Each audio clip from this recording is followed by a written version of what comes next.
and we'll sum up about what happened during this whole week, and then we'll move on to basically me covering just the most important information that comes out. So right now, yeah, we don't necessarily need that now, do we? So, as far as everything that I have here goes, here you can see I've marked every little village or a place that just has a name that sounds like a village. I've decided to make it fair. I've marked everything on a map that had a name for like a grouping of buildings because I've decided that, hey, if it has a name, probably it was special enough that they named this.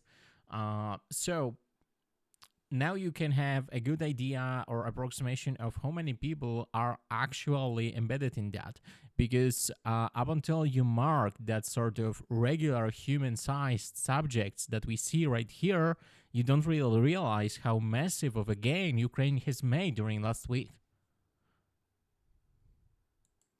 My personal theory on what Ukraine was focused on during this particular week is establishing the control over that railway that you see here in black, which weaves along this front line, which matches the angle of attack. So basically they're using this railway as a cover, and by using it as a cover, they basically deny access to that railway by Russians in any sort of way.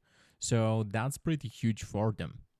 And if they want to establish control here, they can stay here for a while, which definitely denies any use of this railway towards the Russians. So it's basically useless for them. Great stuff. So definitely, from what we're seeing here, is that Ukrainians are attacking from Suja, establishing their presence right here and denying access to this railway any sort of form.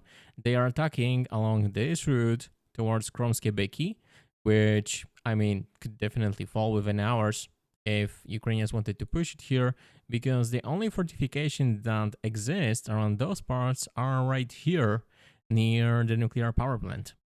So, no, sorry. Nuclear power plant is right here.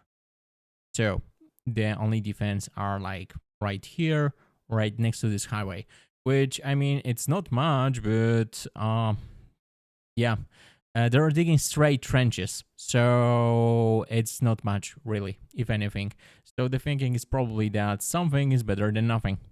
As far as the southern offensive right here goes, south of Suja, this is going very well. Apparently around 1,000 people were introduced along this front line together with on our crown jewel. So there is an incursion into Belgorod, as you can see, along this whole flank.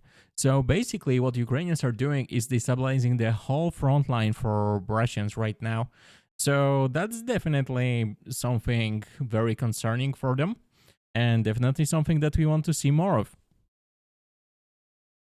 So yeah, basically this attack on Borki right here, this will stabilize the bridgehead and make this semi-permanent, because how the hell you can get Ukrainians back from here, right?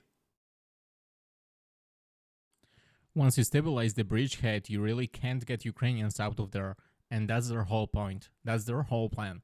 So Russia isn't really preparing to fight the Ukrainians head on. They rather wait them out for them to get back out over the border, or just, you know, try to make resistance, not really fight through them, and they know this.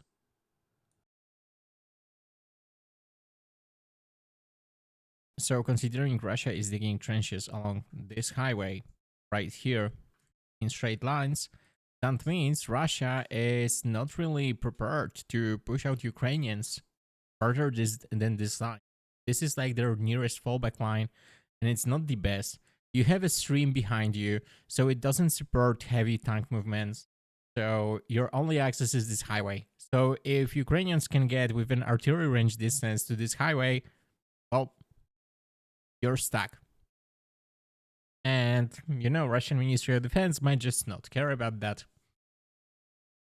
So, as far as for the estimates about how many Ukrainian troops are in this operation, I've heard everything from 30,000 troops to like 200 troops, and I think the most credible number is around 3,000 troops, which definitely would make sense, especially since there's like several companies here, which, I mean, taking so much of land with heavy tank support, this definitely did take some men. The best thing about not being monetized is that I don't have to stretch this out. So, see you tomorrow.